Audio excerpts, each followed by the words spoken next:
Ito ang apat na klase ng tao na nabubuhay dito sa ilusyon na mundo.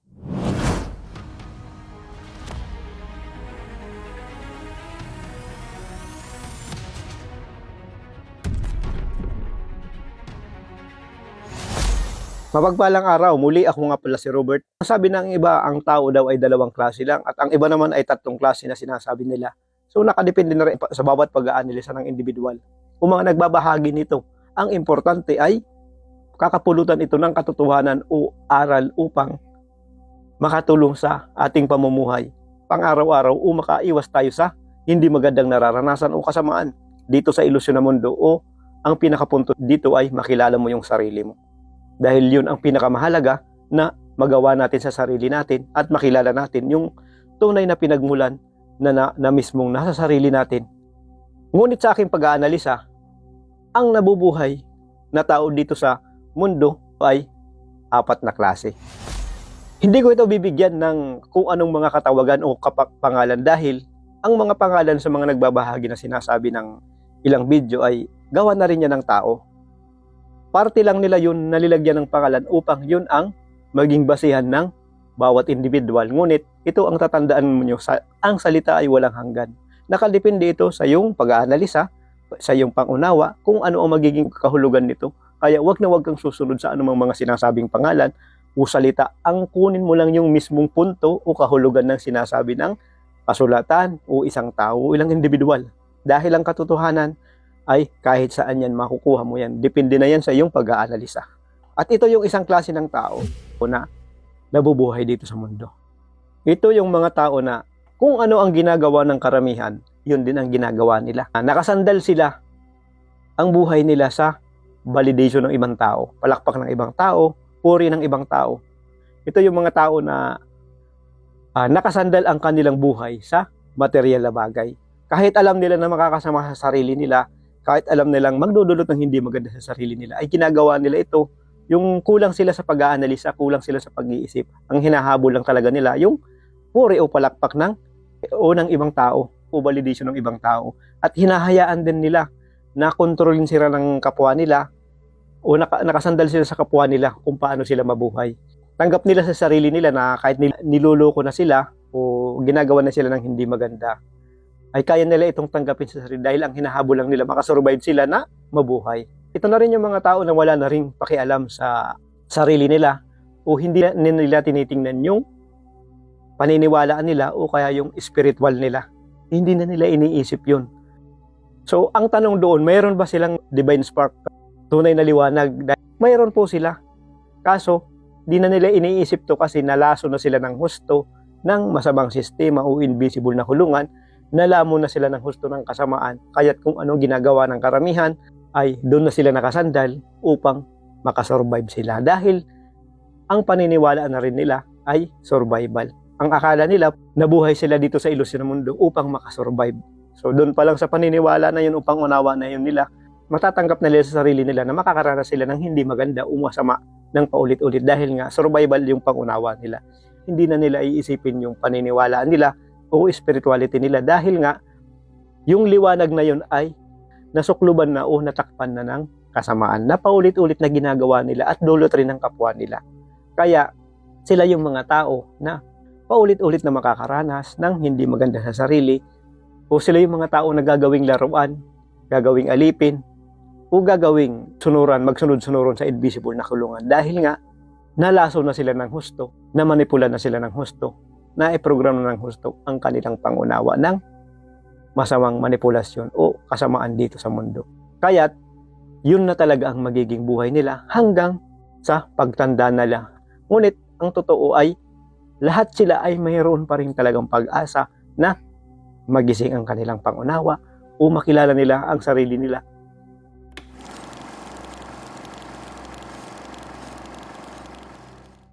At yung pangalawang klase ng tao naman, itong pangalawang klase ng tao na to, ay ito yung mga tao na ang akala nila, nasa kanila na ang lahat. Ito na yung mga tao na nakuha nila yung mga propesyon, maraming pera, maganda ang estado sa material na bagay.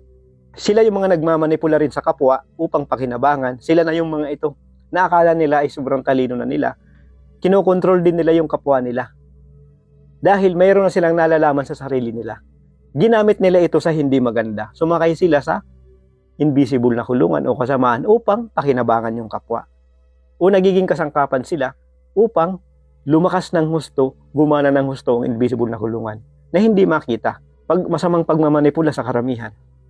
Sila yung mga nagko-control sa unang klase na tao. Pinapakinabangan nila ito, mapa-material man yan, oras, gamit din ang paniniwala. Wala silang pakialam, wala silang mga awa.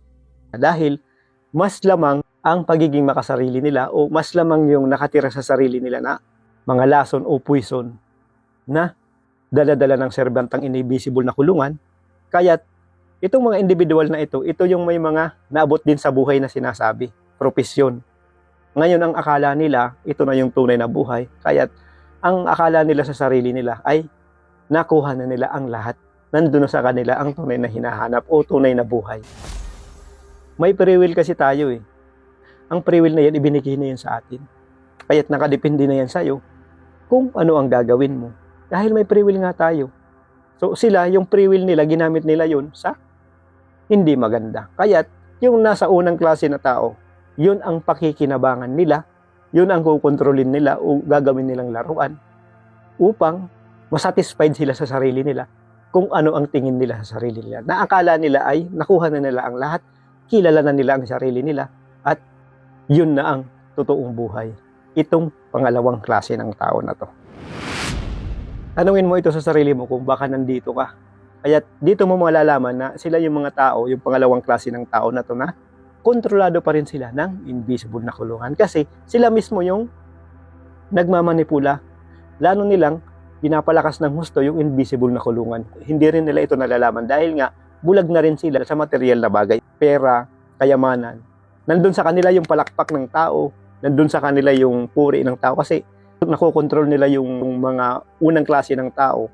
Ay akala nila ay nasa kanila na ang lahat.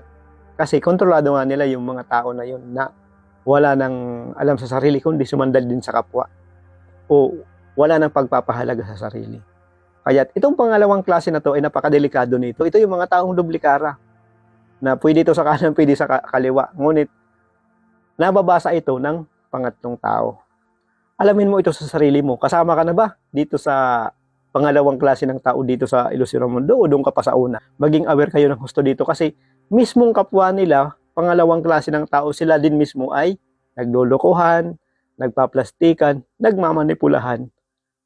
O sila mismo ang bumubusog ng invisible na kulungan o masamang sistema dito sa mundo upang lalong mapagtakpan ang kasamaan dito sa mundo dahil nagagamit sila ng husto ng invisible na kulungan. Kaya ang tingin nila sa sarili nila ay nasa taas na sila o alam na nila ang lahat o nakuha na nila ang lahat. Ngunit lagi nilang mararanasan yan sa sarili nila na kapag mag-isa sila, lagi pa rin may kulang. Nandun yung lungkot, worry, guilty sa sarili nila dahil sa alam nilang nakakagawa sila ng hindi maganda. Sila mismo ang tunay na nagpapalakas ng kasamaan o nag-ooperate ng hindi maganda dito sa Ilusyon ng Mundo. Nagiging kawawa yung unang klase ng tao na nabubuhay dito sa mundo dahil yon ang nagiging laruan, alipin, sunod-sunuran upang pakinabangan.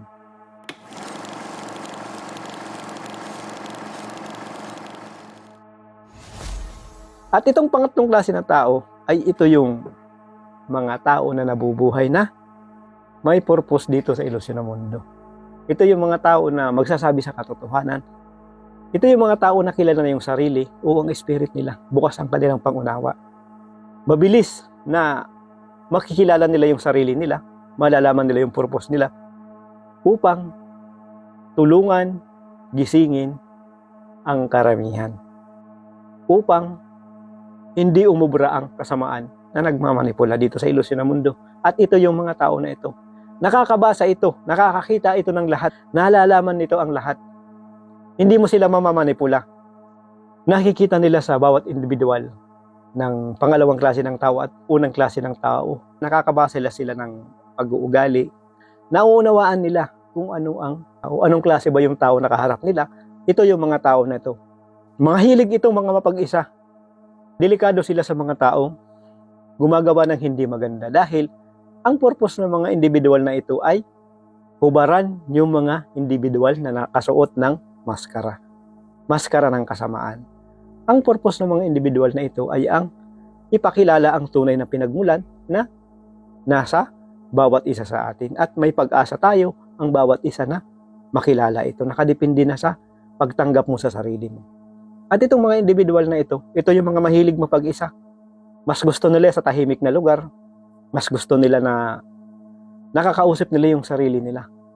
Mas gusto nila na may panahon sila upang mag-isip, may panahon sila upang mag-analisa, may panahon sila upang makipag-usap sa tunay na pinagmulan.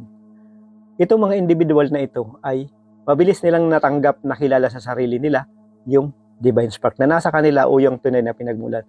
Kaya't mauunawaan nila kung ano ang purpose talaga nila dito sa mundo. Sila yung mga tao na tutulong upang gisingin ang karamihan, ipakilala ang tunay ng pinagmulan, at ipaalam kung ano ang purpose talaga dito sa mundo. Saan ka man kasali, sa unang klase ng tao, pangalawang klase ng tao, ay pwede kang maging pangatlong klase ng tao. Nakadepende na ito sa sarili mo. Sa pagtanggap mo sa sarili mo. Kung kikilalanin mo na ang tunay na pinagmulan ay nasa buong pagkatao mo. At umalain ka sa Kanya at kilalanin mo siya ng gusto. At huwag kang magpagamit sa kasamaan. Huwag kang magsunod-sunuran sa ginagawa ng karamihan. Palayasin mo ang mga parasite, ulason na nakatira sa sarili mo. Dala-dala ng servants ng invisible na kulungan. Kapag nagawa mo na ito lahat, kahit nasa unang klase ka man ng tao, pangalawang klase ng tao, mapupunta ka sa pangatlong klase ng tao. At ito na yung mga tao na hindi kailangan ng kautusan, gawa-gawa ng tao. Dahil alam nila sa sarili nila ang tunay na alignment ang magbibigay gabay sa kanila upang magkaroon ng kaayusan dito sa ilusyon na mundo. At ito na rin yung pagbabago na sinasabi na mabubuhay ang bawat individual ng parang nasa paraiso kapag nabuhay na sila ng katulad sa pangatlong klase ng tao.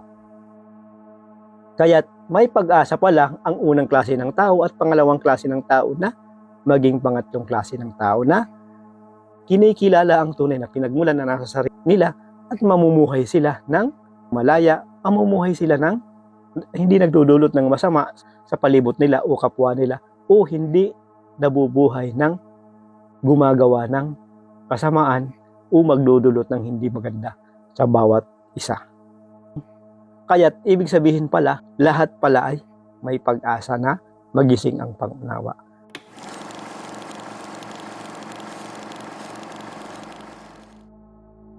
At ano ba itong pang-apat na tao? Ito ay napakahalaga dahil nandito sa kanila yung purity. At ito yung mga bata pa. Yung mga sanggol, mga bata pa.